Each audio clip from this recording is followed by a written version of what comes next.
prêt. Voilà. Bonjour Julie Juliette, votre sorcière d'amour, sorcière des lumières dans la clarté, premier atelier qui est la continuité de Je le mérite, où nous avons vu les 4 axes principaux. Donc les anciennes qui ont bien travaillé avec moi connaissent déjà, mais je vous invite à aller faire ces 4 replays et si possible, le plus vite possible, c'est-à-dire dans le mois qui vient, celles qui ne l'ont pas fait, d'aller faire protection et préservation, qui sont les 2 axes de base qui vont nous servir pour nos 2 prochains ateliers où on va parler de l'image de soi. On va s'amuser. La clarté de la sorcière est normalement à but professionnel, même si je sais qu'il y en a d'autres parmi vous qui ont un job. Je sais aussi que vous avez fait des stages de naturopathie, de choses comme ça. Donc, je vais rester light et j'ajouterai sans doute vers janvier-février des ateliers supplémentaires pour les professionnels pour qu'on puisse parler marketing de cœur. Voilà, pour que celles qui n'ont pas créé leur entreprise se sentent pas obligées de participer et de se sentir un peu larguées. Mais c'est quand même les bases de nous sommes dans la clarté de la sorcière, comment reconnaître mes talents, comment ouais, avoir confiance en eux, c'est-à-dire, je vous rappelle avec moi, mon dada de terre et de ciel, l'intuitive et la magnétiseuse, c'est-à-dire la sorcière qui communique avec l'au-delà et qui a une conscience des plusieurs plans et plusieurs couches. Je vous rappelle qu'avec moi, tout le monde en est capable, que je le dis depuis que je suis toute petite, je magnétise depuis l'âge de 5 ans, et depuis l'âge de 5 ans, quand on me dit « Julie, tu as des choses extraordinaires dans tes mains », je pique une crise de nerfs en disant que tout le monde en est capable. Je me suis beaucoup énervée, j'ai engueulé tout le monde. Voilà, les grands-mères, les mères, les copines de mes mères, etc. Petit gag, la carte qui vient avec nous aujourd'hui dans les cartes haut, c'est les ancêtres à la racine. On va leur parler, je pense. Et bien évidemment, ça, de toute façon, elle m'accompagne depuis une semaine. La fleur de la confiance en soi qui va beaucoup nous guider dans les 2 prochains ateliers de l'image de soi. Je rappelle que vous avez reçu par mail un cadeau, le livre des prières avec un tarif réduit pour vous amener à 0 € au lieu de 11. Je vous invite à le télécharger, je vous invite à l'imprimer et à aller au hasard comme on tire une carte pour apprendre à recommuniquer avec chaque part de votre être, de corps, mais aussi d'esprit, et l'enfant intérieur et la divine. Et tout ça, il y a plus de 40 petits textes faciles à faire avec de très belles illustrations d'Anama que j'embrasse en passant. Nous avons également dans l'atelier dans lequel vous venez de rentrer, les nouvelles, la clarté, c'est un groupe Facebook privé. Si vous n'y êtes pas, contactez-moi par Messenger. Normalement, vous y êtes toutes, qui parle des 4 axes que nous avons travaillés en septembre-octobre. Je le mérite, c'était la base de la prière pour se centrer et faire sa bulle. Je suis protégée, je suis préservée, j'aime ça, je le mérite. 4 ateliers, je vous invite à aller faire les replays de protection et préservation dans le mois qui vient, parce que ça va beaucoup vous servir pour les 2 ateliers que nous allons faire à suivre autour de l'image de soi. Je vais faire un petit tour d'horizon pour que vous vous présentiez. Ensuite, on va faire la bulle. C'est parti, donc vous vous présentez, vous dites absolument ce que vous voulez. Émilie, tu peux le faire par écrit si tu veux, ou sur la page Facebook, sur notre groupe si tu le souhaites. Et pourquoi vous êtes là? Qu'est-ce que vous attendez de notre groupe? Allez, on y va. Qui a envie de prendre la parole?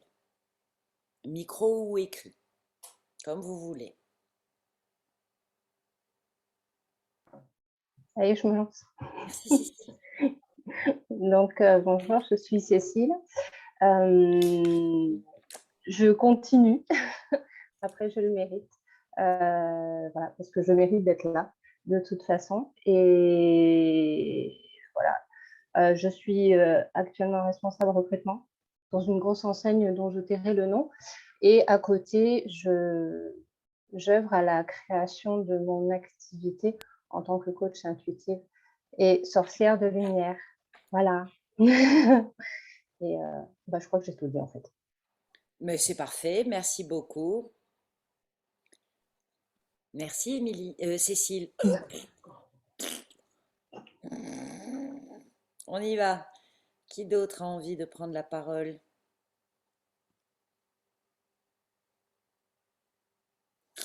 Je veux Allez, bien. je pense.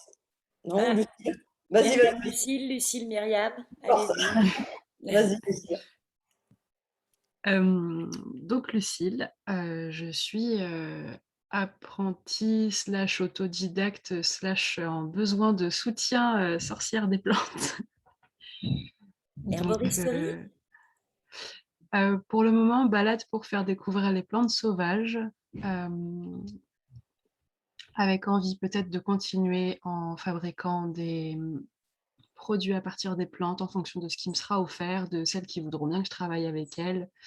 Et je suis en découverte de toute la dimension intuitive qu'il peut y avoir dans cette activité et envie de rencontrer, de savoir comment cette intuition elle peut venir nourrir mon activité professionnelle pour pas être que dans le mental et oser sortir ça et partager cette dimension. Voilà pour moi. Formidable. Tu fais une formation d'herboriste ou de naturopathie ou... Une formation de cueillette et usage des plantes sauvages avec le chemin de la nature. Et tu es dans quelle région? Je suis à côté d'Angoulême. Ah ben oui, bien sûr. Ok, car notre Audrey Jade a déménagé en Charente. Ok, merci. Myriam alors? Oui, alors moi en fait je fais comme Cécile, hein, je continue je le mérite. Et en fait moi c'est pas du tout dans un but de reconversion professionnelle ou autre, c'est vraiment pour moi et pour le côté visibilité et image de soi en fait. Voilà, Hmm, pour vraiment prendre ma vraie place et ne plus être en second plan en fait. ok, très bien. Second plan, c'est drôle. Ok, merci beaucoup. Bon, bah Sophie, avec le micro, c'est tellement mieux. J'arrive. Donc Sophie, ben oui, voilà, donc moi je suis en plein dedans, je suis dans la création d'activités. Ça y est. Oh! Oui, oui, oui, oui, oui. T'as toujours Et ton job? ah non, je n'ai plus de job. Depuis le Covid, j'ai été licenciée. Et Ah! oui, oui, j'ai eu un grand coup de pied. Voilà. Donc remise en question, reconversion, s'installer, pas s'installer. Et puis il y a toujours le petit mental qui est le vélo, donc les peurs, les colères, voilà, et la confiance et la visibilité, quoi. Et alors, dis donc, c'est quoi ton activité? Alors, l'activité principale est censée être autour des animaux, bien sûr, avec des soins énergétiques, tout ce qui va tourner autour de la naturopathie, pour laquelle j'ai commencé une reconversion là-dedans, phytothérapie équine notamment. Et puis aussi, j'ai une machine thérapeutique, voilà, pour aider à soutenir le corps de l'animal, que ça soit un problème comportemental ou un problème suite à, comment on appelle ça, après une opération par exemple ou autre. Voilà, donc j'ai plusieurs outils. Donc une, c'est de l'électrothérapie, d'autres, c'est des fréquences et de la biorésonance. Voilà. Waouh! Je connais Sophie depuis très longtemps. C'est pour ça qu'on ne s'était pas vu, c'est pour ça que je suis fascinée. Elle a osé. Vous voyez, il y en a, Oui, ça. mais bon, elle piétine un peu encore. Oui, mais tu sais, créer son entreprise, à toutes celles qui sont en train de créer leur entreprise, dites-vous bien que dans notre partie euh, qu'on appelle parallèle, finalement, hein, l'alternatif, quand la médecine trébuche, C'est quand ça. on ne sait plus vers quoi se tourner. Il faut créer un bouche à oreille et ça peut être une moyenne de 3 ans. Il faut de la patience, beaucoup de patience et alors énormément de ténacité. Mes 3 premières années, enfin surtout la première année, c'était très drôle, j'avais une cliente par mois. Une. Et je peux vous dire qu'elle était assidue, elle était sympa. Après, j'en ai eu deux. Sophie a dû faire partie des 5 premières. Vous voyez, ça date de. Et, Ah oui, et- c'est mieux. oh, j'avais du temps pour vous à l'époque. Mm. J'avais que ça à foutre. Bien, ok. Voilà, Très bien. Bon, bravo. Merci beaucoup, Sophie. rien. Je vais prendre la vedette. Non, c'est moi. Voilà. Je prends la vedette pour l'enregistrement. Pour vous, je ne sais pas ce que ça fait. De toute façon, vous choisissez votre affichage. Nous allons donc faire la bulle. Donc, on va commencer par notre phrase merveilleuse. Est-ce que c'est Jupiter? Non. Non, on n'est pas toutes guidées par les mêmes. C'est tant mieux. C'est plus rigolo. Allez, on va faire notre bulle. Ça commence bien. Et vous répétez après moi avec vos prénoms de naissance. Je vous invite à le dire à haute voix pour 2 raisons. La première, c'est que la voix est une vibration, une fréquence qui utilise des ondes. Donc ça permet de résonner à l'intérieur de soi jusqu'au fin fond du cosmos puisque les étoiles entendent nos murmures.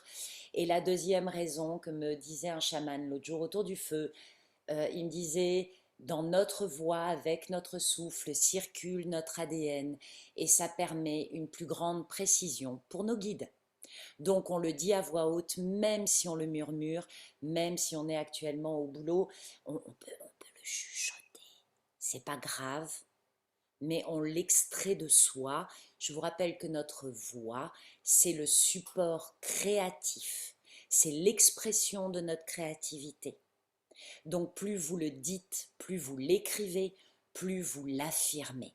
Si vous voulez prendre confiance, dites-le à voix haute. Commencez par utiliser la première, le premier des outils que vous avez pour que ça prenne forme, pour que ça rentre dans la matière, c'est la voix. On peut le chanter si on veut. Allez, on y va. Moi, Julie Juliette, ici et maintenant, avec l'aide de la source, de mes anges, de mes guides, pour celles qui sont chez elles, avec la gardienne du lieu. On a tous un gardien des lieux, même si on ne le connaît pas bien, c'est pas grave, lui, il se reconnaît, ou elle. Voilà, s'il le souhaite, on n'oblige personne.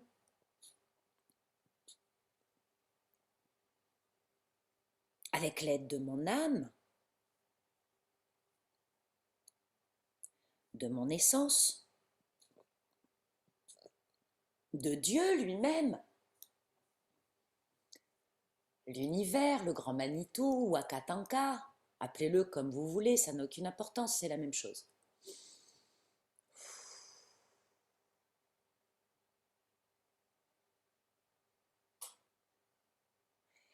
J'active mes couches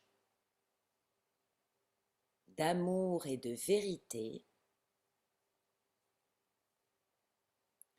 J'active mes couches d'amour et de vérité afin que seul l'amour et la vérité divine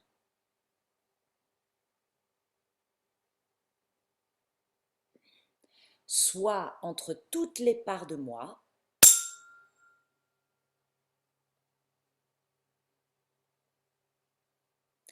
entre moi et chacune des participantes,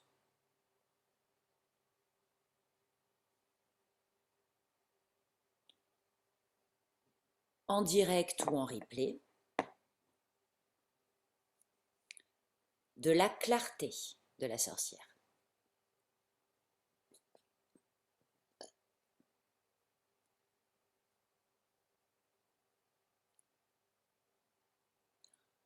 Ah oui, par la force de vie, je suis protégée, je suis préservée,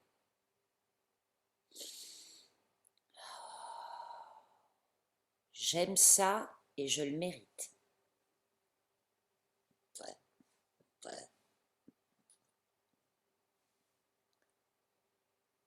Ainsi, de ma lumière, pure, intense, je diffuse tout autour de moi ma bulle de lumière.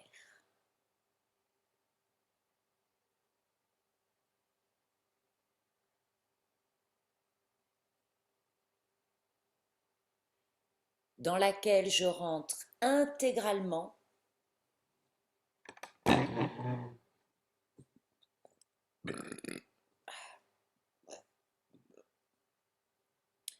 mon territoire est toujours bien plus grand que je ne le crois.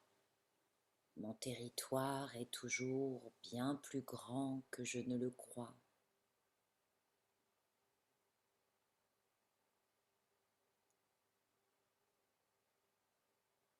Et il rentre dans ma bulle de lumière, qui est donc bien plus grande que je ne le crois.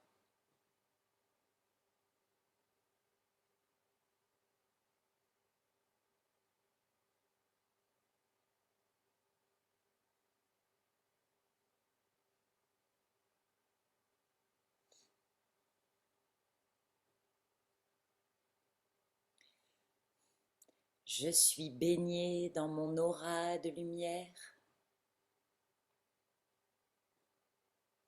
C'est réconfortant. C'est doux.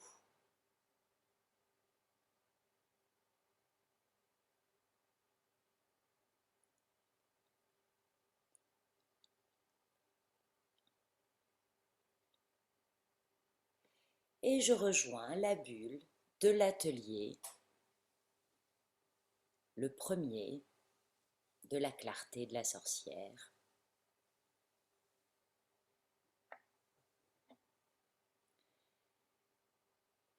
Je m'offre compassion et douceur pour être en conscience de l'image que je projette.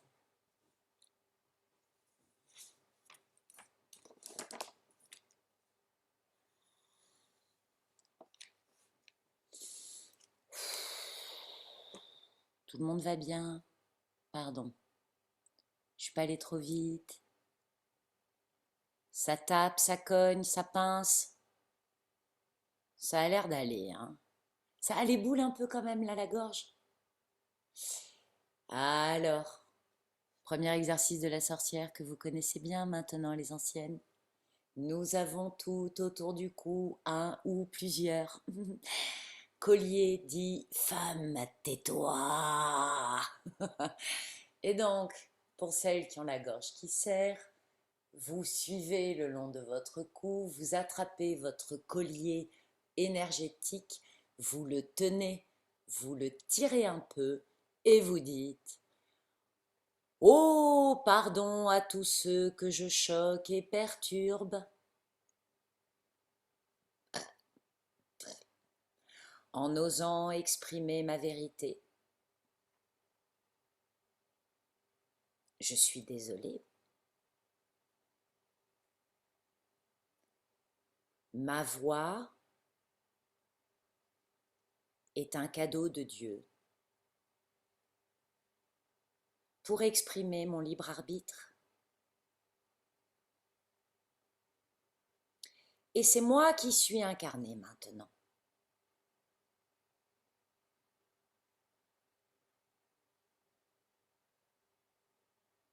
Je brise le collier de femme tais-toi et on le casse. Et on le rend à la terre, profondément. On prend une grande inspiration et on demande une réparation sur tous les plans, sur toutes les couches de tout ce qui a été endommagé dans le processus.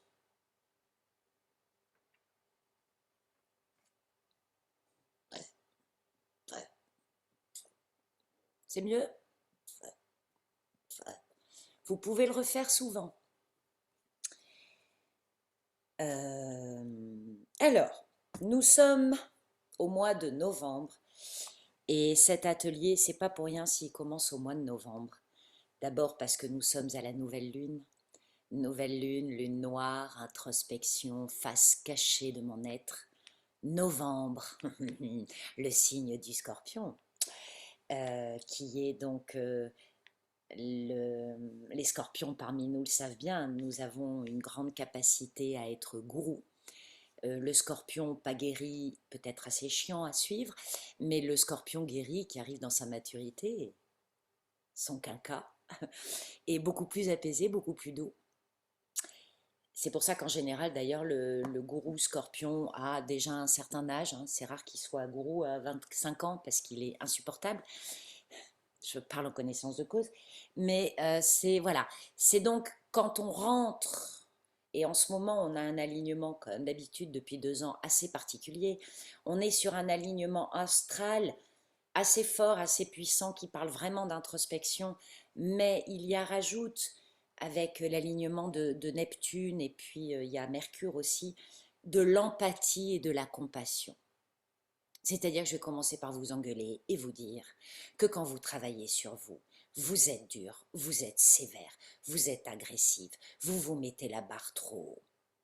Et vous ne faites que vous décevoir et vous frustrer. Et que cette année, pendant tout le mois de novembre, et c'est pour ça que ça commence maintenant la clarté, on est dans un moment où on va aller s'éplucher les phases crache-pougne, mais avec beaucoup de compassion, beaucoup d'empathie, beaucoup de douceur. La même empathie et la même compassion et la même douceur que l'on accorde à un nouveau-né, à vos animaux que vous aimez, aux êtres que vous aimez. Et que la dureté que vous vous imposez doit cesser maintenant parce que ça ne vous fera jamais progresser, ça vous met dans le doute, ça vous met dans la frustration, ça vous met dans la culpabilité et c'est vraiment pas comme ça, ni qu'on s'épanouit, ni que l'intuitif peut se développer. Donc on va commencer par se demander pardon. Pardon pour toutes les fois où je me suis jugée durement.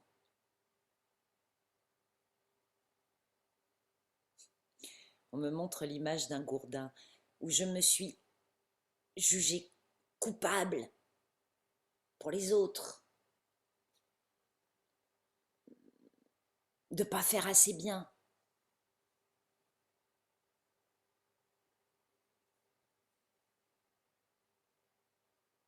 De ne pas aller assez vite.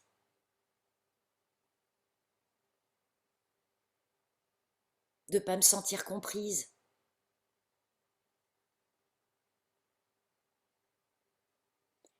Pas réaliste, bisounours, naïve. Je suis désolée. Je suis désolée. Pardon.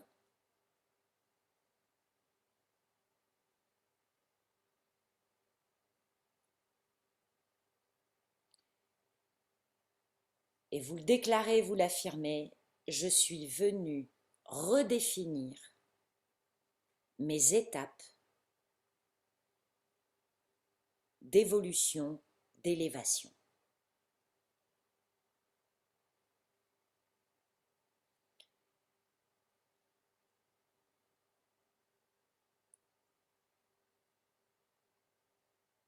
Accueillez, apprenez, acceptez avec le temps que ce sont les micro-mouvements qui vous font avancer. Pour celles qui ont déjà travaillé le principe du fascia et des repositionnements, ces petits micro-mouvements, ce sont des millimètres, mais à 1 millimètre près, le positionnement de ma tête et de mes épaules change totalement l'état dans lequel je serai le soir par rapport à ma nuque et mon bassin, etc. Et que chaque micro-mouvement d'évolution de comportement, de choix, même si ce sont des millimètres. Ce sont des millimètres qui vont vous amener à des grands pas de géant avec douceur, avec patience.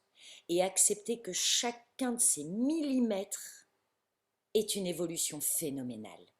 Parce que prenez le temps de visualiser que pour s'extraire de programmes familiaux, de peurs karmiques, c'est comme si on sortait du béton. Voilà, on est pris dans du béton, on a les pieds dans le béton. Chaque micro-mouvement nous détache de ce béton. Et qu'on ne peut pas en sortir d'un coup. Parce que si on a accepté d'être dans ce béton conforme, carré, lourd, d'obligation et de culpabilité, c'était pour être en lien avec ce qu'on aime. Donc, on a cru que c'était de l'amour. Donc, dites-vous bien que on ne peut pas le casser comme ça parce qu'on va le reconstruire en dormant, en limite. Vous voyez, on fait très très vite Pénélope, la femme d'Ulysse, qui détissait la nuit ce qu'elle avait tissé le jour. Soyez tolérante avec cette part de vous qui, à la sortie de l'atelier, va se sentir très lumineuse, très élevée, etc. et qui, demain, sera redescendue à un niveau de fréquence plus bas. C'est normal. C'est normal de faire cette espèce de mouvement, surtout quand on démarre, surtout quand on en est aux prémices de la reconnaissance de soi sur tous les plans, sur toutes les couches. Soyez tolérante. Moi, je sais qu'en ce moment, je fais un peu comme ça.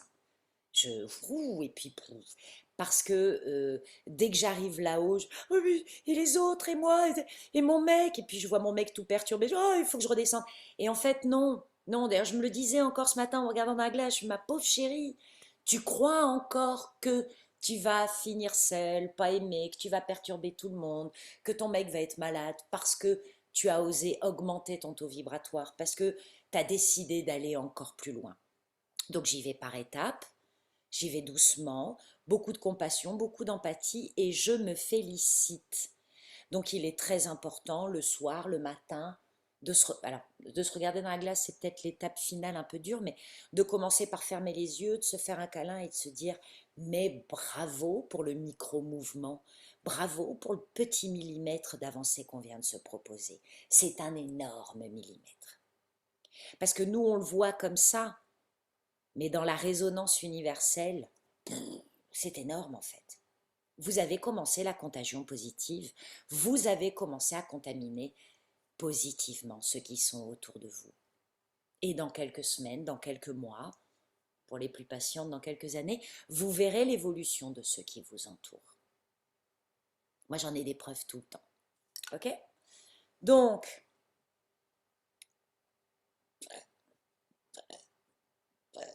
justement, commençons par le moche. Commencez donc par me noter les défauts que vous exécrez chez les autres. Alors vous pouvez en noter 5 ou 6, mais je vous conseille d'en noter 3 déjà, pour pas trop vous remuer. Et on va en travailler un, le plus violent, le plus exécrable des défauts chez l'autre. Et je vous invite à me le partager dès que vous avez les idées claires.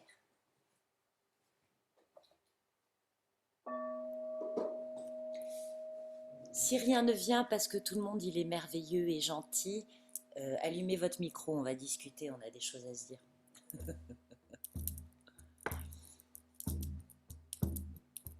Est-ce que vous entendez le tambour? Formidable.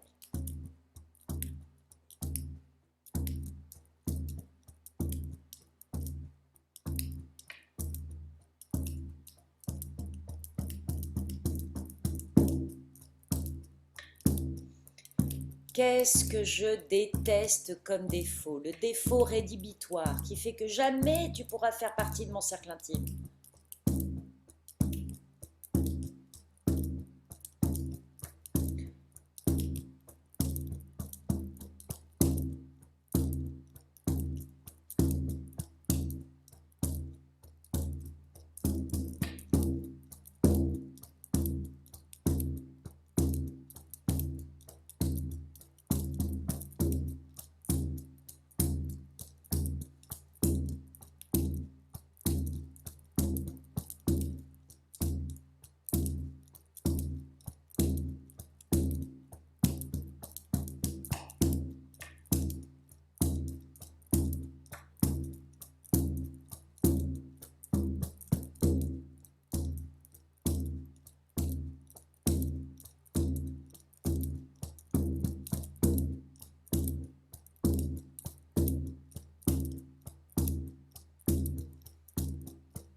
je vous écoute.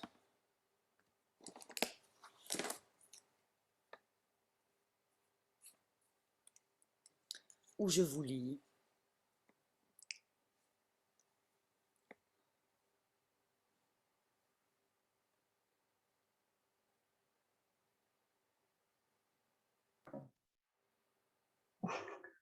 Bon.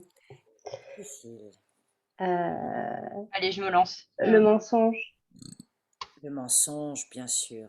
Merci. Le mensonge, parce que pour moi, ça a un lien aussi avec la manipulation de l'autre. Et les personnes qui prennent de haut, en fait, qui se croient supérieures. L'orgueil. Voilà, tout simplement. Et oui, l'orgueil et qui emmène la fermeture dans les échanges, du coup, ça coupe l'évolution, entre guillemets, la remise en question. Oui, Voilà, le fameux. Oui, moi je sais, je sais. c'est ça. Hmm. Ok. Merci, Cécile. Sophie avait un début d'élan, mais Oui, alors du coup, j'avais le mensonge aussi, hein, forcément. hmm, La lenteur, hmm, le désordre, la désorganisation et j'en avais un autre, mais je crois qu'il est parti. Alors non, je sais pas, l'inverse de l'écoute. Enfin, quelqu'un qui n'écoute pas. En, la non, je sais pas comment on dit. quelqu'un a une idée? Euh, Enfin, qui écoute sans écouter, quoi. Je sais pas comment on peut dire. J'appelle ça impénétrable. Ah, peut-être, Bah oui, tu peux pas le pénétrer, il t'écoute pas. c'est ça. Donc, très bien. Ok, Ok. bien. Merci beaucoup. Myriam, Lucille, envie d'écrire, de prendre le... Oui, le micro, Myriam, vas-y, je t'écoute. Alors, ben, moi, comme le mensonge, hein, bien sûr. Voilà, premier toujours. Hein. Alors après, je ne sais pas quel défaut s'applique à ça, mais ça serait dans le sens le manque de communication. Quelqu'un de fermé quoi, en face et qui ne communique pas, qui... Voilà. Et je pense que ça se regroupe avec le manque de communication, la mauvaise foi. Ne jamais Ah, se mettre en question, ne jamais admettre qu'il a tort, ce genre de truc. Quoi. ah, Et j'en avais un autre, c'était l'avarice aussi. ah, Quelqu'un qui n'est pas généreux, c'est compliqué. ok. Merci beaucoup, Myriam. Lucille, même si ça a été dit, tu peux le répéter.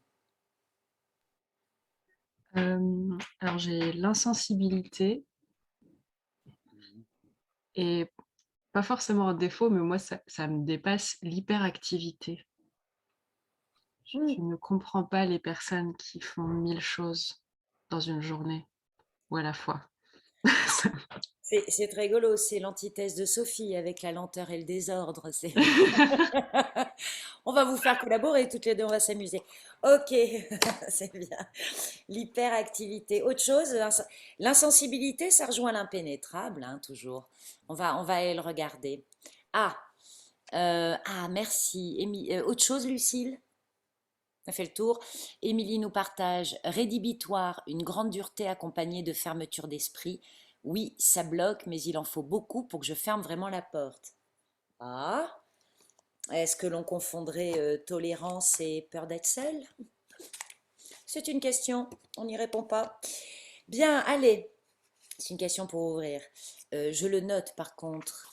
Euh, qui c'est qui est... Alors, attendez, je regarde, parce que la magie des pseudos, quelqu'un arrive. Je ne sais pas qui c'est. Pardon.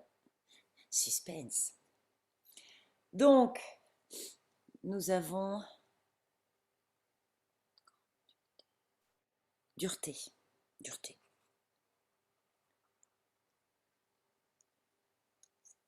Euh, Allô, Kay qui vient d'arriver, est-ce que tu m'entends?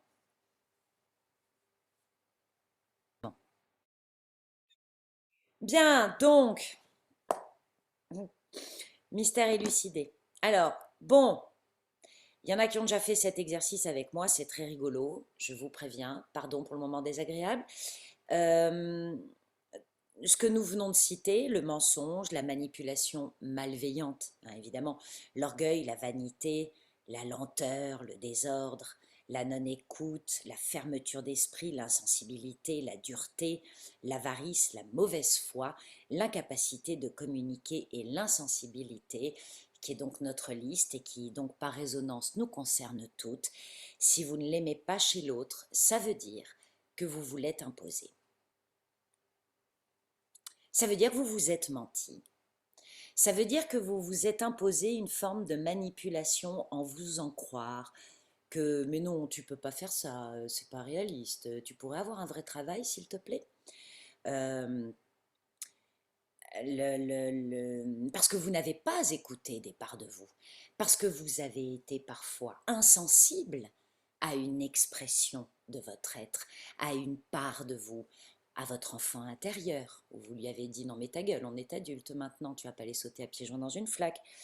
Euh, cette dureté dont je vous parlais tout à l'heure, où je vous ai dit je vous gronde, vous avez manqué d'empathie et de compassion, toute cette liste-là merveilleuse, on s'est matraqué avec pendant longtemps. On s'est fait mal avec. On se l'est imposé et on s'est menti. Pour la lenteur, on va faire un petit extra. Vous allez comprendre. Nos parts célestes sont fulgurantes, d'une rapidité phénoménale. Notre esprit va très vite. Seulement voilà, vous êtes sur Terre, vous êtes incarné dans la matière, et ici, on est dans l'espace-temps. Et il y a les secondes, les minutes, les heures, les jours, les semaines, les mois, les années, les cycles, les trimestres. Il y a le temps pour que ça pousse et le temps pour que ça se repose. Et puis, on passe la moitié de notre vie à dormir. Oh, my goodness, que de temps perdu! Donc, la lenteur, c'est souvent des parts esprits célestes qui vont très vite et qui sont exaspérés de la lenteur terrestre. Et ceux qui ne comprennent pas l'hyperactivité sont bien connectés à cette terre et à ses saisons et à ses secondes et au ici et maintenant, mais ont un peu de mal à plonger dans la vitesse fulgurante de leur intuitif. Pourquoi croyez-vous que le plus dur pour les médiums, les voyantes, etc., soit de vous donner un timing? C'est impossible. Parce que le message vient du hors espace-temps. Est-ce qu'un jour je rencontrerai l'amour? Oui, mais quand?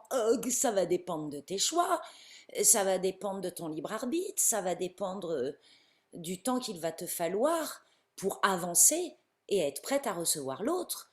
3 jours, 3 ans, c'est pas, ça dépend de toi.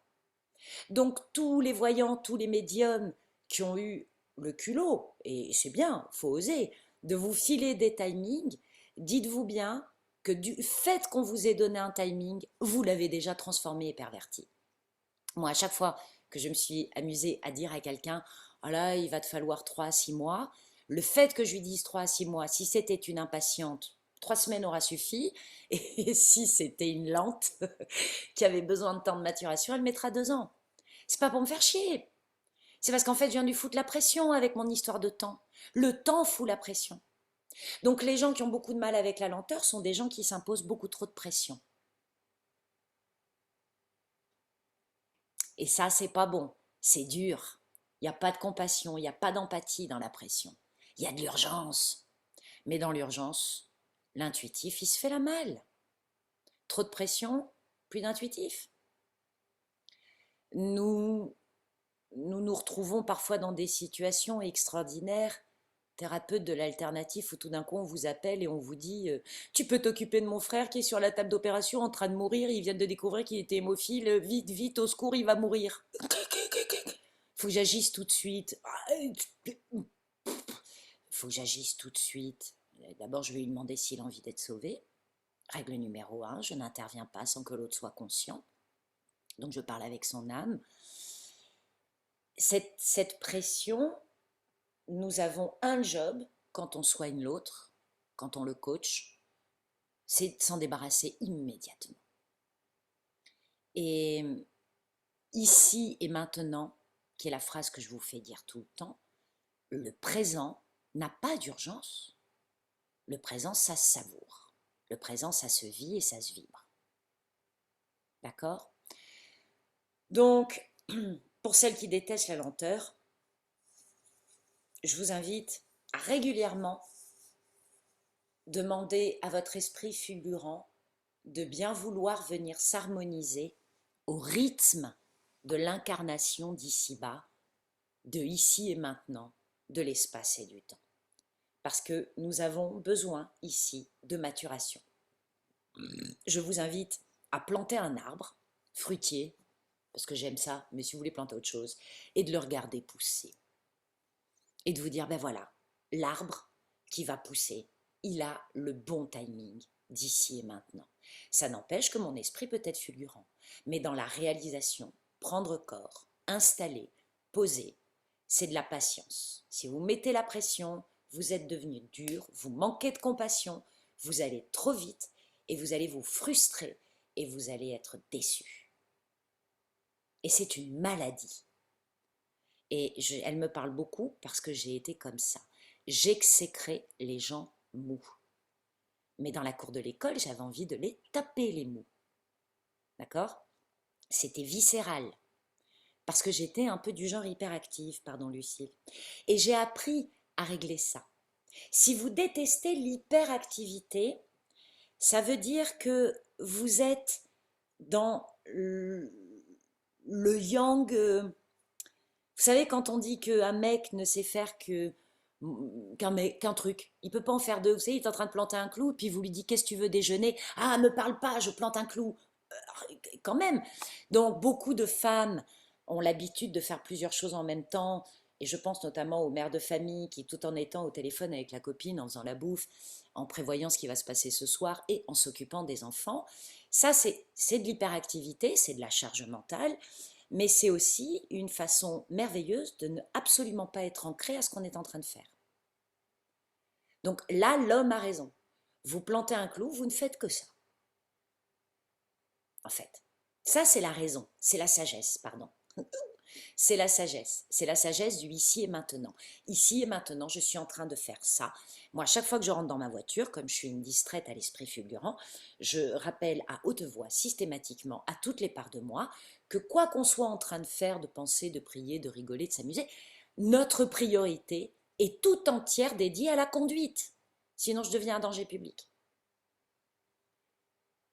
Et que cette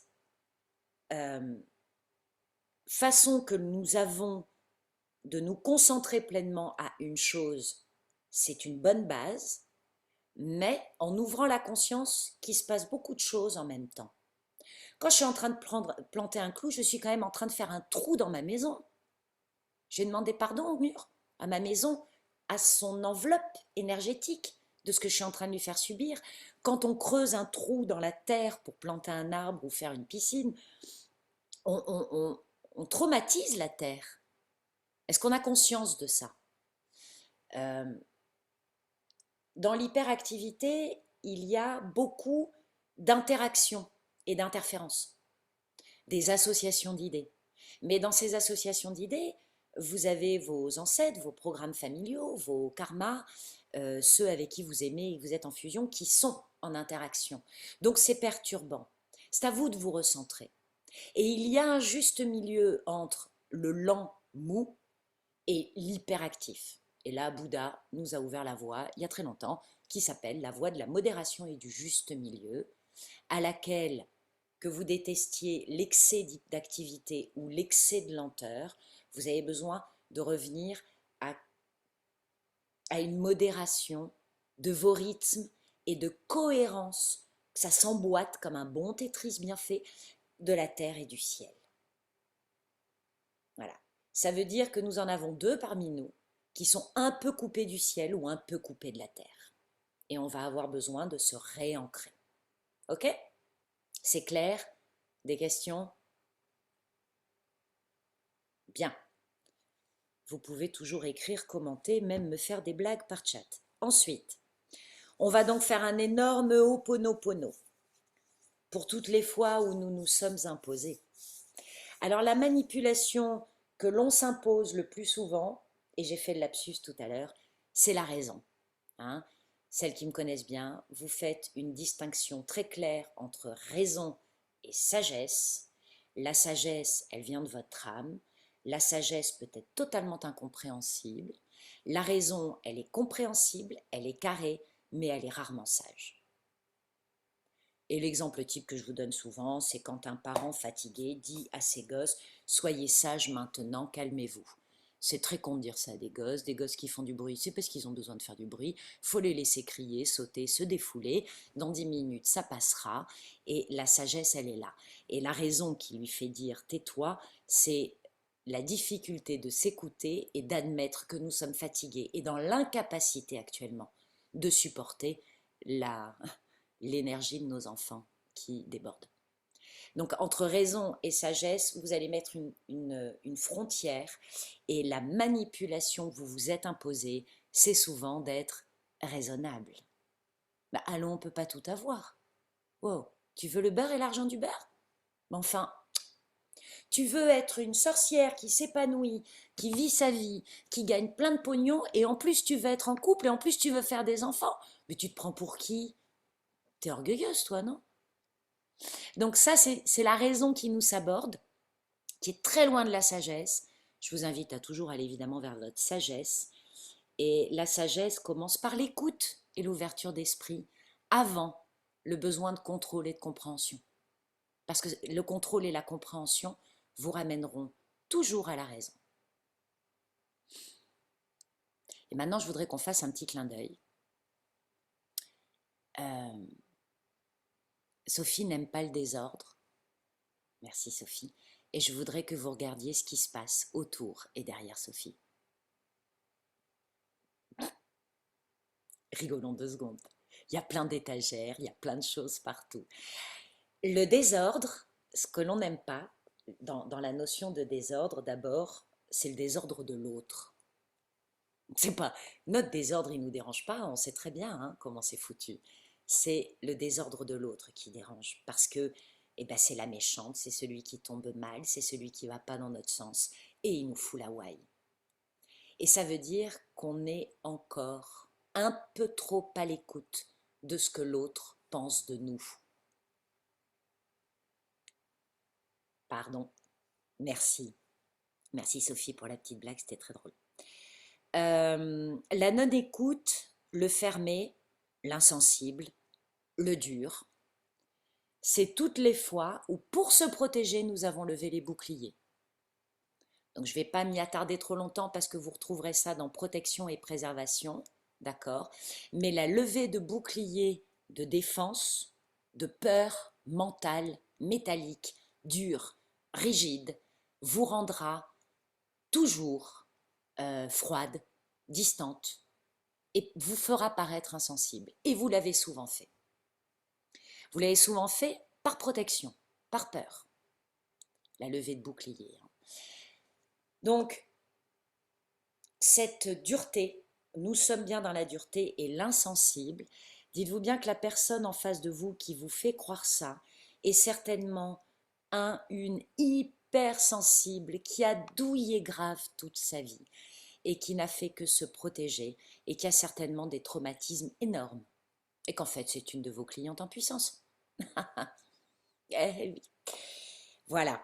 Quant à l'avarice, eh ben vous allez reconnaître que vous avez manqué terriblement de générosité envers vous. Bande de radines. Pour vous. Oh oui, vous faites des efforts pour offrir de beaux cadeaux de Noël aux autres, mais vous n'êtes pas généreuse avec vous. Vous vous êtes limité, vous vous êtes empêché beaucoup de choses parce que ça n'était pas raisonnable, parce que ça n'était pas assumable. Et cette générosité, je ne parle pas que de la matière, hein, de s'offrir un voyage ou d'être dans la clarté, par exemple, de la sorcière, etc. Non, c'est aussi un manque de générosité affective. Combien de fois vous avez refusé un câlin avant le Covid, hein? Combien de fois ne me, oh, ne me touche pas. C'est comme font nos chattes, comme mais pourquoi tu me touches? Alors qu'il y a 10 minutes, elle était les quatre pattes en l'air, en train de se faire papayouter. C'est combien de fois vous avez fait ça? Combien de fois vous avez fait le parce que quelqu'un était en train de vous toucher? Et que le mélange vibratoire de deux corps qui se touchent éveille en vous quelque chose d'assez électrique. Combien d'entre nous ont le kinesthésique, le toucher contrarié, parce que justement la rencontre avec le corps de l'autre crée un désordre vibratoire et énergétique en nous. Combien de fois on repousse? Ça manque de générosité, tout ça. Combien d'entre nous sommes capables de faire un câlin de plus de 20 secondes? Vous savez, quand on fait une accolade de plus de 20 secondes, il se passe quelque chose. Des tests l'ont montré avec des trucs dans le cerveau, tout ça, et des images et des résonances magnétiques. Ils l'ont prouvé. Au bout de 20 secondes, il se passe un truc. Combien de temps restez-vous dans les bras de quelqu'un? 3 secondes? Ou est-ce que vous pouvez y passer 2 minutes avec grand bonheur? Ça, c'est de l'avarice. Pardon? Est-ce que je veux tout décortiquer? La mauvaise foi. Celle-là, je l'adore. Moi, je vis avec le champion. Je lui dis toujours, t'es en entraînement pour les championnats du monde de mauvaise foi, de MF. Il est très très fort. D'abord, il me le fait en humour. C'est extraordinaire. Il me fait prendre les vessies pour les lanternes. Il essaye de me manipuler. Et les jours où je suis fatiguée, ben, c'est la dispute immédiate. Ça, c'est ça passe pas. La mauvaise foi, c'est très compliqué pour moi. Et une des plus jolies phrases très très à la mode de mauvaise foi que l'on rencontre souvent, c'est le c'est pas faux. Voilà. Donc, la mauvaise foi, c'est une protection, c'est un bouclier. Tu viens de me cibler en plein dans ma blessure, en plein dans ma faiblesse, en plein dans ma fragilité. Je peux pas, je peux pas. Clink, mauvaise foi, petit jeu de mots, je te retourne la tambouille et je te la renvoie. Celui qui vous fait preuve de mauvaise foi, ne prenez même pas le temps de répondre. Riez directement. Lâchez, c'est inutile de mener ce combat, vous l'avez perdu. Et réécoutez le nombre de fois où, sous l'alibi de la raison, vous avez été d'une mauvaise foi absolue envers vous-même et votre intuitif. Et c'est arrivé souvent. Puis je l'aime bien ce terme de mauvaise foi. Avoir la foi. Se fier à. Faire une confiance entre guillemets aveugle. Comme le cerf rouge s'abandonne au cerf blanc. Il y a un abandon de soi dans la foi, du moins un abandon du mental. Il y a un abandon de vouloir comprendre, de vouloir contrôler, et il y a un abandon total de la raison. C'est du hors-piste la foi. C'est du hors-piste, on n'est plus sur un chemin. Il n'y a plus de dogme, en tout cas avec moi, soyez-en sûrs. Il n'y a plus de dogme, il n'y a plus de façon de faire. Il y a comment c'est juste pour moi aujourd'hui. Et ça peut changer demain. Et pour celles qui me connaissent, à chaque fois que je vous fais faire une bulle de lumière, c'est jamais pareil, parce qu'on n'a pas le même besoin, parce que c'est pas le même groupe, parce qu'on n'a pas le même objectif.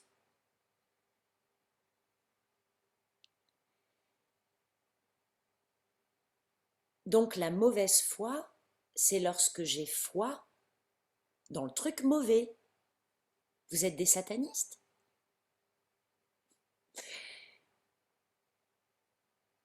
Combien de fois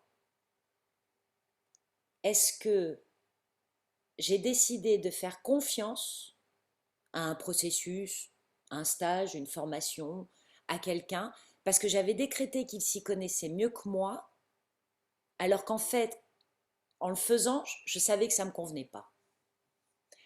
Je l'ai encore fait il y a 2 ans, une histoire de marketing. Le mec m'a expliqué, ouais, c'est comme ça qu'il faut faire les funnels de vente et tout. Et tout en moi dit, non, ça me fait chier son truc. Et puis, j'ai dit, oui, mais attends, Julie, tu payes un mec pour le faire, donc fais-le, allez, joue le jeu. J'avais 80% d'ouverture de mes mails quand je vous écrivais. Après le passage de ce mec, je suis descendue à 30%. C'est irrécupérable. J'accepte. J'accepte que j'ai été d'une mauvaise foi totale avec moi, sous prétexte de la raison que je venais de payer quelqu'un pour s'occuper de mon marketing. Voilà. Résultat des courses, je ne le referai pas. C'est tout, c'est simple. Je ne peux pas travailler le marketing de la clientèle, de la cible, comme ils appellent ça, parce que ça va à l'encontre de ma déontologie personnelle. C'est pour ça que je préfère vous parler de clientèle de cœur et non pas de clientèle cible.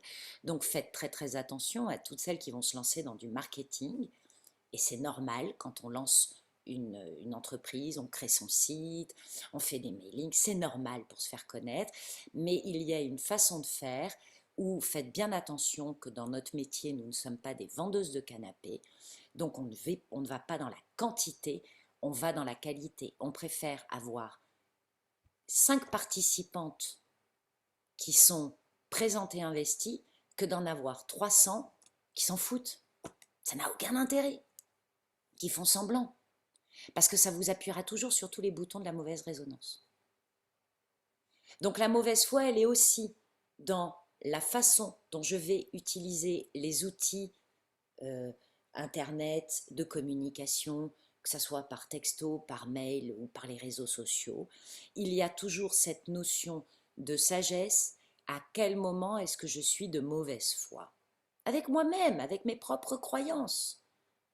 À quel moment je me suis déviée en croyant que ah ben oui, mais ça me plaît pas, mais c'est comme ça qu'il faut faire. Jamais. Toutes les alarmes viennent de s'allumer, vous faites demi-tour immédiatement. Parce que vous n'êtes pas prête. Alors, pour aller encore plus loin, quand j'ai commencé ce travail, parce que j'ai tenu 6 mois quand même avec le gars, je suis un peu masochiste, je me suis dit, bon, il doit m'appuyer sur toutes les résonances karmiques. Donc, j'ai beaucoup travaillé mes résonances karma. Beaucoup, beaucoup. Ça m'a fait un bien fou, hein, sur ma façon de me rendre visible, quand je me suis jugée envahissante, intrusive, tout ça. Et puis parce qu'en marketing, on vous apprend qu'il faut créer l'urgence et la peur chez l'autre. Comme si quand on est thérapeute et sorcière, il fallait créer de la peur. Vous croyez que vous n'avez pas assez peur quand vous arrivez à moi?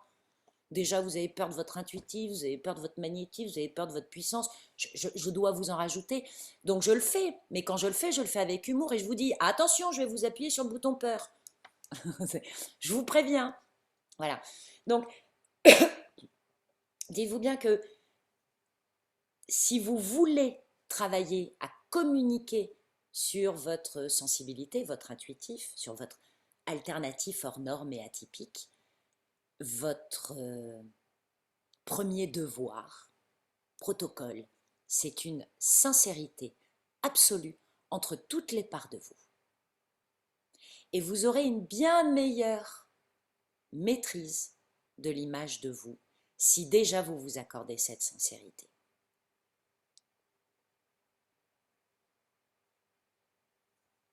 C'est clair? Des questions?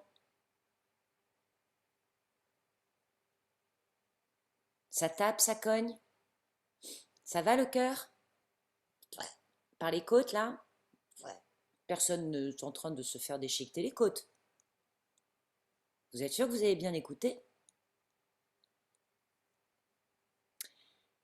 Petit rappel. Ève est sortie de la côte d'Adam. Mais Ève est la seconde épouse d'Adam. Et sa première, c'est Lilith. Et Lilith, elle a été comme Adam, façonnée de la boue. Et c'est de là qu'est venu leur divorce. C'est que Lilith réclame indépendance et autonomie. Et Adam veut la soumettre. Et Lilith n'est pas d'accord. Et Lilith va se barrer. Et c'est pour ça qu'après, Adam, il va trépigner et que Dieu va lui faire une femme docile, puisque ça n'a pas marché avec la première. Vous êtes une enfant de Ève ou une enfant de Lilith? C'est pour ça qu'on a la côte qui gigote là. Eh oui, parce que c'est comme si les mâles de notre famille étaient en train de nous tirer. Dis donc, t'es sorti de ma côte, hein? Je te rappelle, ah bah non, non, non, non. Je suis une enfant de Lilith, j'ai été façonnée de la boue moi aussi. Pensez bien à ça. Quand vous avez le cœur et les côtes là qui gigotent un petit peu, revenez à votre réalité. Je suis venue pour l'indépendance et l'autonomie. Je ne suis pas venue me soumettre. Pardon, grand-mère. Merci. Je vous aime. On fait ce qu'on peut. Voilà, ça c'est la petite parenthèse. Allez, notre Ho'oponopono. On est prête? On y va. Moi, Julie Juliette, ici et maintenant.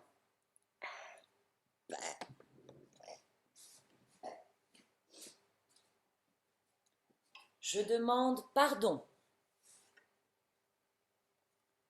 à toutes les parts de mon être.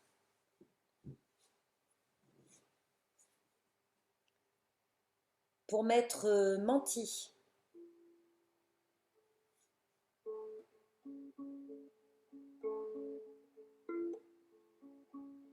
Pour m'être manipulé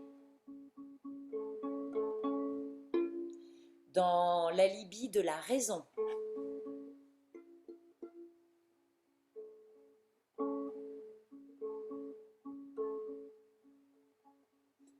Pour toutes les fois où je me suis rassurée dans l'orgueil et la vanité.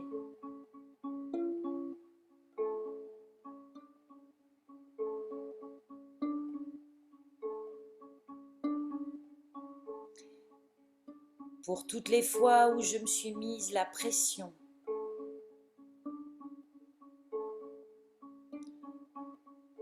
Croyant devoir accélérer.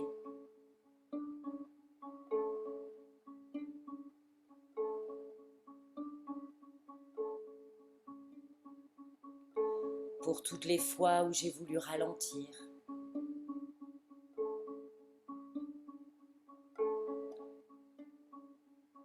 Par manque de souplesse.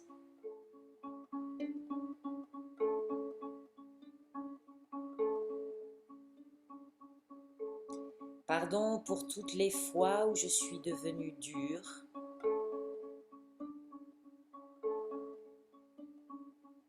Où je me suis fermée.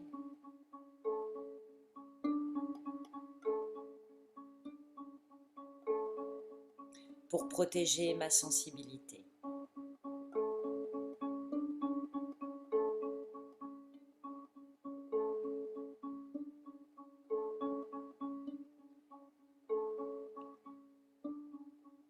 Merci Gaïa Pachamama.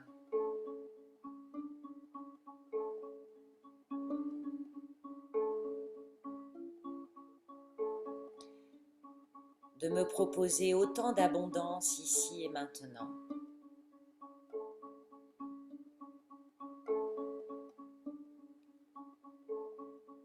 Et pardon si je me la suis refusée.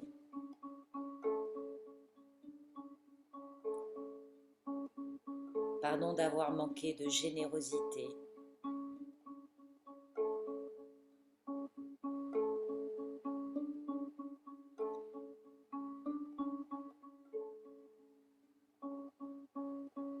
Et d'avoir eu peur de l'abondance.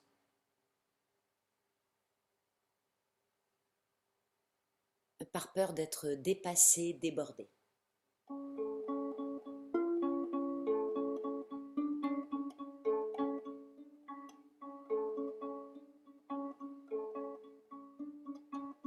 Vous fermez les yeux, si vous voulez, et vous respirez profondément.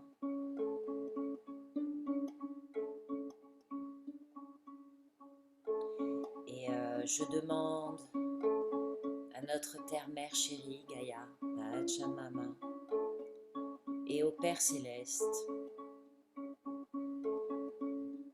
venir se réunir en nous, en chacune de nous, pour réaxer notre flux de terre et de ciel.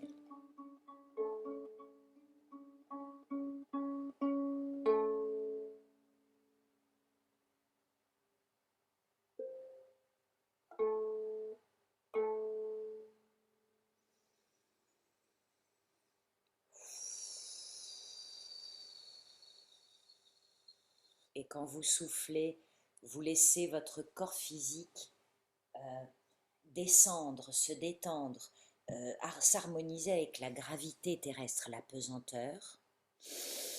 Et à chaque fois que vous inspirez, votre esprit s'élève. Et votre esprit et votre corps sont toujours reliés.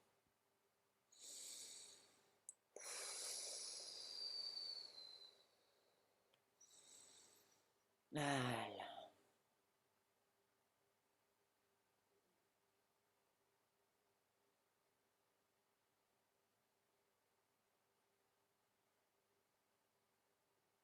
Bien.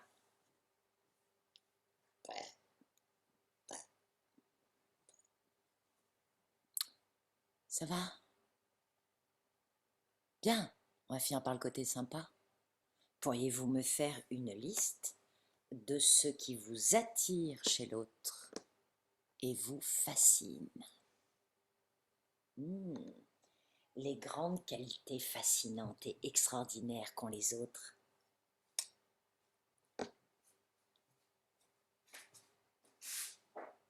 Je suis là, je touille mon feu.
Donc, toujours pareil, vous pouvez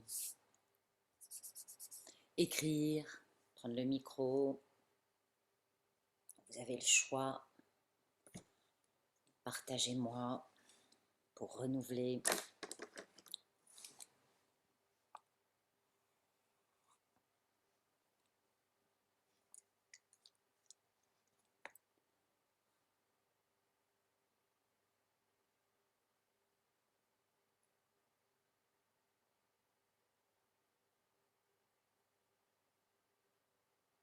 Vas-y, Lucille.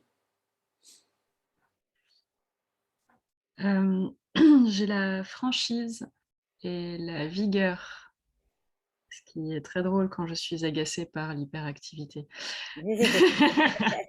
Hey.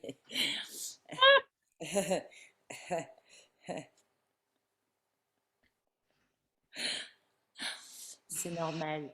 Notre colonne de ce que l'on n'aime pas et de ce que l'on aime est souvent en reliance. Merci beaucoup, Lucille.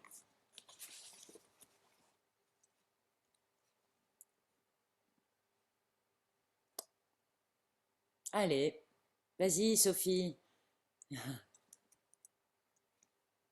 Alors, je dirais, bon, bien sûr, la confiance, l'aisance verbale, la joie et l'acceptation en toutes circonstances. Waouh. Ouais, ok.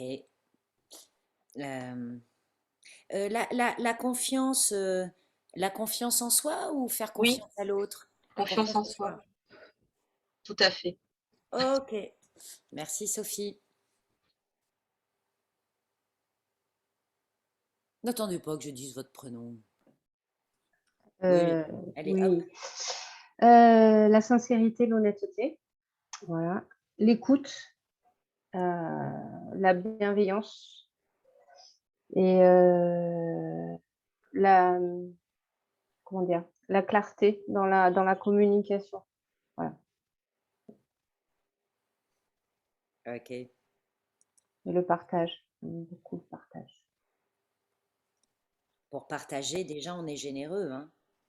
Mais justement, avec partage, j'avais mis générosité. Ah bah oui, bien Voilà. évidemment. Et savoir se remettre en question aussi. Ah,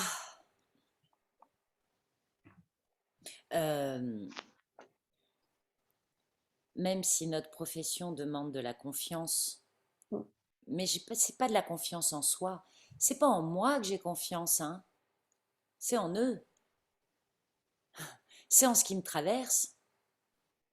Moi, sans eux, je suis plus grand-chose, hein. Mais j'ai accepté en toutes circonstances qu'ils me traversent. Et c'est ça, la magie. Et euh, la dernière phrase, tu me dis, c'est se remettre en cause. Et un bon thérapeute, coach, etc., euh, a une capacité à, alors c'est pas se remettre en cause, mais à accepter régulièrement de revoir ses Mm. fondamentaux. Tout à fait.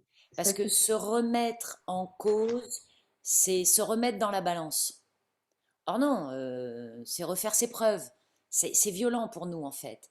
Donc, changer un petit peu ce vocabulaire et accepter juste revoir mon fonctionnement, revoir mes fondamentaux. Pour toutes celles qui ont des diplômes de réflexo, de reiki, de naturopathie, gna gna gna, dites-vous bien que si vous voulez que votre intuitif puisse germer là-dessus, va falloir qu'à un moment, ce que vous avez appris, vous le détissiez. C'est ce qu'on peut appeler remettre en cause. Oui, moi, pendant ma formation, on m'a appris qu'il fallait que je fasse comme ci, comme ça, comme ça. Si vous saviez le nombre de trucs qu'on m'a appris qu'il faut absolument que je fasse l'inverse. Ne touche jamais au chakra racine, Julie, m'ont dit les vieux magnétiseurs qui m'ont fait des séances d'activation, des journées de stage. C'est le premier truc que je fais. Je pose systématiquement mes mains sur les hanches et je vais systématiquement à la racine. Parce que c'est là que je retrouve tous vos programmes familiaux et tous vos traumas et toutes les mémoires de viol. Alors je ne dis pas que je le déplace, le chakra racine, mais je l'écoute, il me parle. Et c'est toujours par lui que je commence. Parce que c'est de la confiance et sur ça qu'on s'est construite. Donc dites-vous bien que il y a des choses, tout ce que l'on vous a appris qui contient une formule négative de ne pas, ne jamais, hein, ben, la phrase en positif, c'est fais-le. Donc expérimentez-le. Bon, à part descendre aux enfers toute seule, sans préparation, par exemple. On évite. Mais on peut aller papoter avec Lucifer à la porte. Il est très sympa, Lucifer. Vera, on ira. On ira lui dire bonjour. Parce qu'on a tout un passif avec lui, hein, de toute façon. Puisqu'on a tout tripoté de la magie noire à un moment ou un autre. Les petites sorcières d'amour. Donc, se remettre en cause, c'est juste accepter. Écoutez, moi, de mon expérience, et ça va faire plus de 10 ans maintenant, à chaque fois, on me dit, Julie, il faut que tu écrives un protocole. Mais à chaque fois que j'ai écrit un protocole, la première cliente qui est venue me lui a foutu un coup de pied et me l'a envoyé valser, il m'a foutu le désordre. À chaque fois que j'ai voulu mettre de l'ordre contrôlant, ça a été explosé pour me retrouver dans le chaos. Et ce désordre chaos, d'ailleurs, est notre bain primitif de créativité. Je le rappelle, ce que l'on juge désordre aussi, c'est le chaos. Et le chaos, c'est là que la vie peut naître. C'est là que la créativité peut naître. On embrasse son chaos, on embrasse son désordre, parce que c'est le moment où on va avoir des éclairs de génie. Pour survivre, déjà. Ok, merci. Myriam? Moi, après, ça reprend pas mal de choses qui ont déjà été dites, comme la confiance, le positif, sincérité, bienveillance. Et moi, j'avais aussi tout ce qui était la gentillesse et l'empathie, la compréhension, l'ouverture d'esprit et la volonté persévérance. Ah, où vais-je l'écrire? Je n'ai plus de place. Volonté, persévérance, il est beau celui-là. Bien, bien, bien. Bon. Eh bien, vous venez de faire l'antithèse de tout ce que vous détestez. C'est-à-dire, vous venez de le traduire, d'accord? La confiance en soi peut vite devenir de l'orgueil. Ben oui. Ou de la prétention. Ben oui, je prétends aux cieux, je ne sais pas faire autrement, je suis désolée, c'est temporaire. Pour s'élever, il faut bien commencer par quelque chose. Nous venons de voir, là on regarde la face lumineuse de la lune, et il y a la face cachée. Chaque défaut a sa qualité, chaque qualité a son pendant défaut. C'est toujours relié et il est très facile de basculer de l'un à l'autre. C'est très facile d'avoir décrété que comme on était sincère et dans sa vérité, d'être intrusive et d'aller faire chier tout le monde. C'est très facile. Ça arrive tout le temps. Regardez les réseaux sociaux, il n'y a que ça. C'est une catastrophe. Oui, moi je détiens la vérité. Moi je sais. Oui, tu m'emmerdes. Et donc, faites très attention dans vos communications réseaux sociaux à la façon dont vous abordez votre vérité absolue et magique, parce qu'elle peut être une catastrophe pour l'autre, votre vérité. Ça dépend où il en est, l'autre qui est en train de vous lire. Si vous dites depuis que j'ai confiance en moi, je me sens vachement mieux et j'ose plein de trucs, il y a une personne sur deux qui va penser immédiatement mais quelle prétentieuse, mais quelle orgueilleuse. Est-ce que vous l'acceptez? Parce qu'elle a le droit de le penser, on s'en fout. Mais est-ce que vous acceptez qu'elle vienne vous l'écrire en commentaire? Et comment vous allez réagir? Et qu'est-ce qui va se passer? C'est là qu'on a besoin d'ouverture d'esprit, d'accepter de se remettre en cause, du moins sur cette action-là, qu'on a besoin d'aisance. Et puis je vais vous dire, il vous en manque un crucial dans notre liste, hein, et pourtant elle est longue et elle est belle. Hein. Mais l'humour! S'il vous plaît, ce qu'on fait n'est pas sérieux, la vie n'est pas sérieuse, la vérité n'est pas sérieuse, la sagesse n'est pas sérieuse. La raison, oui, elle est sérieuse. Ça, l'orgueil, il est sérieux. Ouh, qu'il est sérieux, l'orgueil. Oh, c'est important. Mais non, c'est une blague tout ça. Je parle avec des anges. Je fais des soins énergétiques, il n'y a pas de preuve. Si je me prends au sérieux, je suis foutue. Je vais devenir susceptible. Ah, mon Dieu, je ne vais plus supporter la critique. Bienvenue dans le monde des fachos, c'est-à-dire les réseaux sociaux. Donc faites bien attention de toujours vous proposer tous les points de vue, tous les angles de vue de ce que vous venez de proposer. Lorsque j'ai confiance en moi, qu'est-ce que je risque? De m'en prendre plein la gueule, de pécher par excès de confiance, de devenir orgueilleuse, de devenir prétentieuse, de devenir vaniteuse, d'interférer là où j'ai rien à faire. C'est dangereux la confiance en soi. Voilà, donc c'est toujours ce paradoxe. Vous voyez là nos deux listes, on se balade entre l'une et l'autre en permanence et c'est ce qui crée notre paradoxe. Je veux être sincère Ben oui, mais quand je suis sincère, on me prend pour une dingue. Je vous rappelle que c'est quand même notre première peur, en tant que pro de l'alternatif, d'être jugée folle. Mais évidemment que je suis folle, puisque je ne rentre pas dans ta norme, puisque je suis sortie de ton cadre et de ta raison. C'est normal que tu me trouves folle, mais c'est ton problème, c'est pas le mien. D'accord? Donc, dites-vous bien que quand on travaille l'image de soi, on est tout le temps entre cette face cachée de la liste de ce que l'on déteste et la face lumineuse de ce que l'on veut montrer. Mais si, dans ce que je veux montrer, je ne choisis que le lumineux, la face cachée va revenir par la fenêtre. C'est-à-dire que vous allez vous attirer des clientes qui vont vous le faire. Comme tout à l'heure. Oui, je suis heureuse depuis que j'ai confiance en moi, j'ai de l'aisance. Hop, je le publie sur Facebook. Et il y a 2 ou 3 personnes qui vont venir me dire « C'est un peu prétentieux, non? C'est dangereux la confiance en soi. » Voilà. Donc, dites-vous bien que si vous ne le reconnaissez pas, alors je ne vous dis pas d'aller en faire un article de 18 pages, mais si au moment où vous écrivez, où vous communiquez, vous arrivez avec votre vérité et que vous n'allez pas immédiatement de vous-même en visiter la face cachée, c'est votre cliente qui va vous l'amener. Direct. Elle va vous l'apporter sur un plateau d'argent. C'est pas pour être méchant, hein. C'est par résonance. Et parce que le vrai support de communication pour nous, dans l'alternatif et le hors-norme, c'est la résonance. Si vous voulez créer un bouche à oreille, travaillez la résonance. Cette résonance, elle va se trouver comment? Et c'est l'exercice que vous allez faire pour notre prochain atelier, c'est-à-dire, qu'est-ce que j'ai appris, moi? Qu'est-ce que j'ai retenu de mon expérience de vie qui m'a amené à devenir naturopathe, à m'intéresser à la spiritualité, à être une herboriste?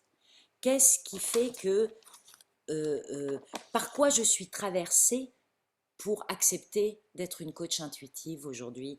Qu'est-ce que j'ai vécu qui me donne envie aujourd'hui d'être en pleine conscience? Quel est l'accident, l'échec, le trauma, l'erreur de parcours, le mensonge que je me suis imposé, qui fait qu'aujourd'hui j'en suis là?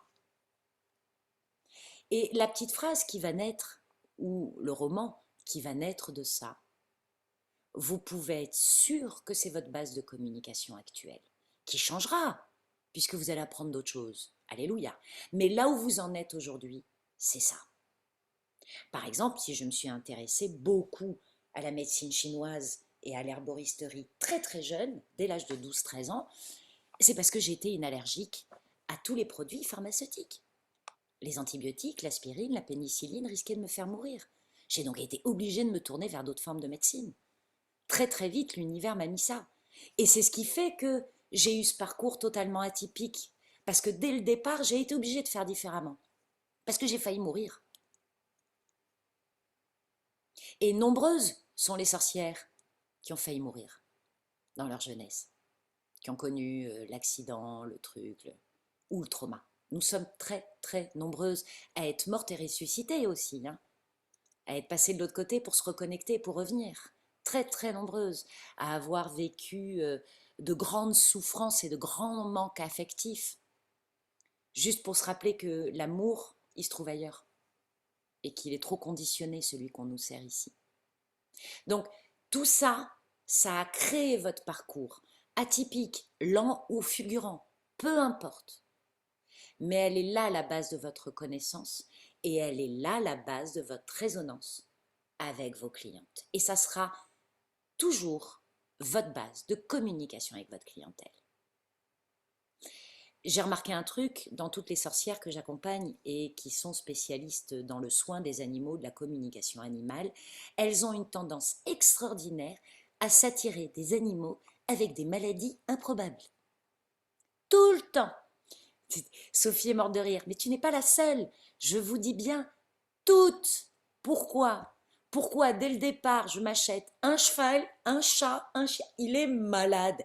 Il y en a qui ont des chats diabétiques. Ça n'existe pas, le chat diabétique. Eh bien, il y en a qui ont... J'ai des sorcières qui ont des chats diabétiques. C'est hallucinant. Et des trucs, des histoires improbables. Même le veto, il n'en revient pas. Parce que justement, c'est ce qui va nourrir votre connaissance, votre expérience, votre confiance. Euh, vous avez eu des animaux qui sont malades, oui, mais ils sont toujours vivants, ils sont toujours là, ils vont très bien. Ah ben oui, ah ben hé, hé. Alors, qu'est-ce qui se passe? Pourquoi crois-tu qu'il t'a choisi? Il est pas dingue le cheval, le chat, le chien, le serpent. Il est pas fou. Il sait pourquoi il vient chez toi. Parce que chez les autres, il va mourir, pas chez toi. Et qu'il est venu partager cette expérience avec toi. Et que c'est un de vos guides. Donc à toutes celles qui ont eu des animaux malades, ne vous demandez pas pourquoi. Comprenez vite.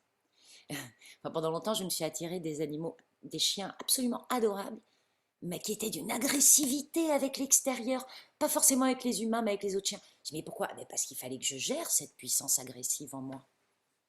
Et c'est eux qui me l'ont appris. Mais je mets du temps à comprendre. Pourquoi mon chien veut-il bouffer tous les autres chiens?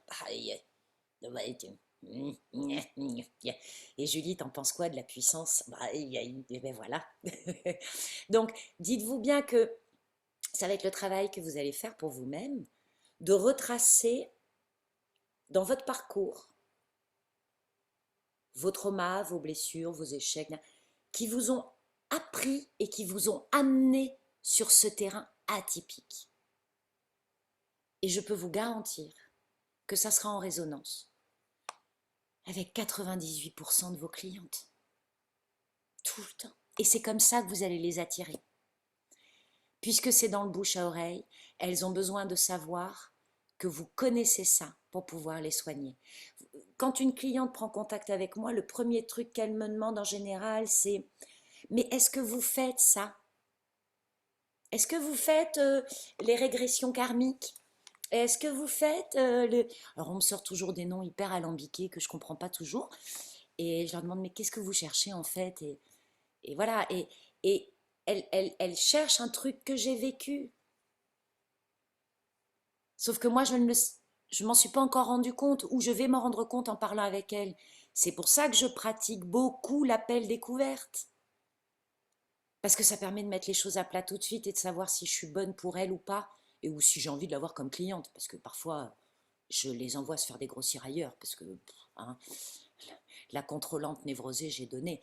Non, non, hein, elle va aller un peu se vider, et puis elle viendra me voir quand elle se sera un peu détendue, parce que j'en ai un peu marre, parce que j'ai pratiqué beaucoup, parce que je l'ai été. C'était ma résonance de Debert. J'ai attiré énormément de contrôlantes les 5-6 premières années de mes expériences professionnelles. Parce que je venais de là et que mon plus gros travail, et je vous le dis tout le temps, la baguette magique, et vous l'avez cité, c'est l'acceptation. Mais avant d'accepter, oulala, vous faites pas mal, on accueille, on s'ouvre, on apprend. Et après, éventuellement, on voit si on peut accepter. Donc, vous allez me faire ce petit exercice, cette petite rédaction ou en télégraphe, comme vous voulez, pour retracer les expériences qui vous ont amené là aujourd'hui, hein, ici et maintenant. Pas il y a 3 ans, pas dans... Non, là. Qu'est-ce qui m'a amené là, à m'inscrire à la clarté? Qu'est-ce que j'ai découvert?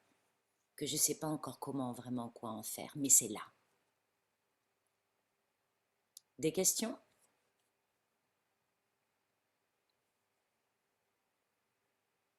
Des têtes qui cognent? Des jambes... Là...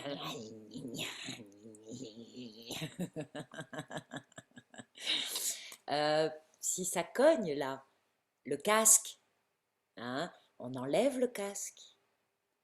Voilà, on le pose à côté de nous. Pour répondre à cette question, j'ai besoin d'ouvrir mon astral et mon coronal. Si je mets un casque de protection, je ne vais pas recevoir alors que je suis en train de poser des questions.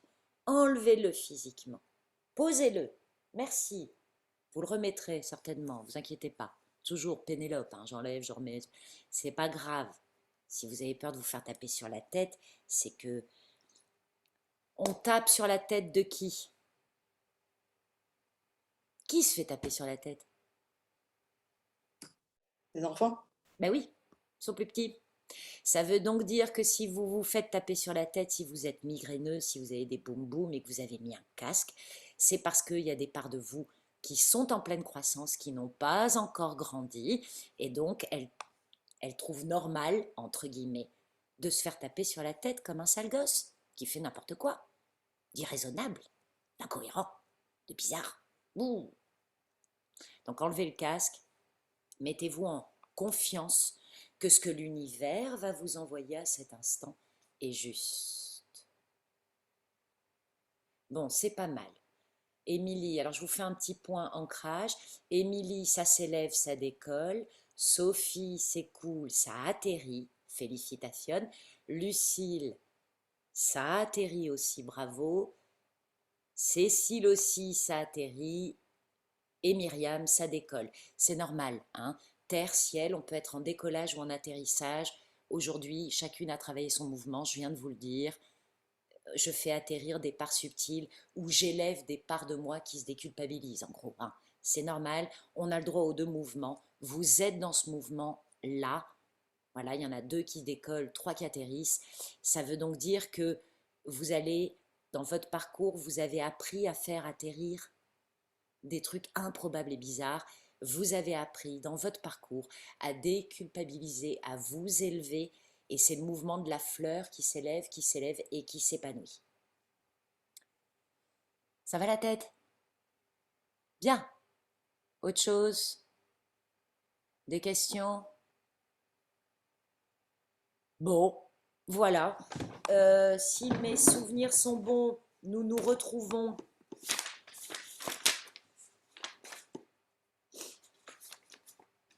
dans 3 semaines, le vendredi 3 décembre à 11 h. D'ici là, vous avez 2 replays qui vous attendent pour les nouvelles.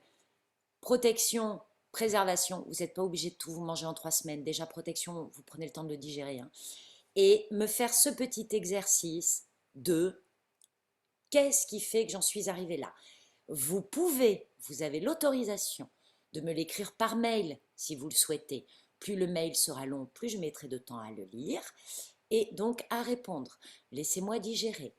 Vous pouvez également, si vous le souhaitez, le faire encore plus, affirmer dans notre groupe, qui est un petit groupe restreint. Nous ne le lirons qu'entre nous, personne ne pourra le partager. Et voilà, pour travailler l'interaction entre nous, discutons entre nous, osons partager, c'est-à-dire soyons généreuses. Voilà, ça c'est dit, c'est fait. Vous avez le droit de le faire en vidéo aussi, si vous voulez. Voilà.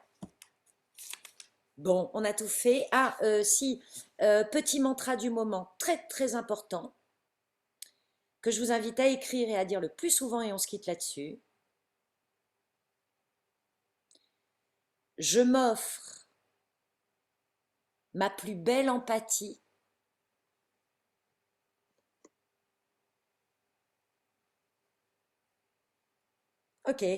pour savourer ma sincérité.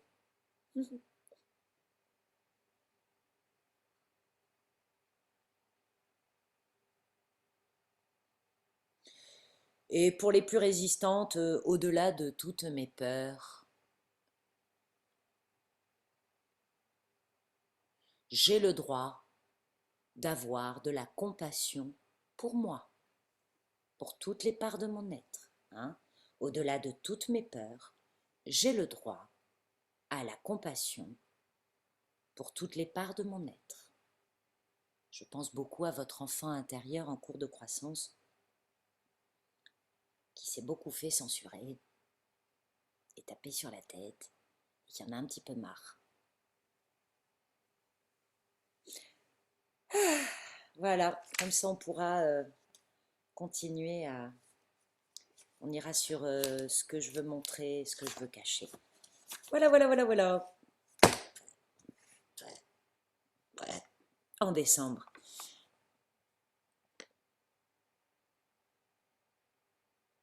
Ah oui, merci, pardon Émilie, dans la liste de ce qui nous plaît chez les autres, la curiosité.